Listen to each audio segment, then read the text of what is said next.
How to change your name on Messenger. So go ahead and open the Messenger application. Tap on the three lines icon on the top left corner of the screen, and then click on Settings icon next to your profile name. Now scroll down and tap on Account Settings. This will open your Facebook login page in your browser.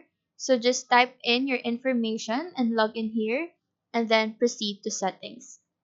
Once you're in the settings, tap on Personal Information. Click on Name. In here, just change your name to whatever you want. Then click on Review Change. You'll need to wait for 60 days to change it again if you messed it up. Then, if you're sure now, just tap on Save Changes. And after that, your name on Messenger should now be changed. So that is how to change your name on Messenger. Do let us know if this video helped you out, and if you have any questions, feel free to drop them down below. Thank you for watching and have a nice day.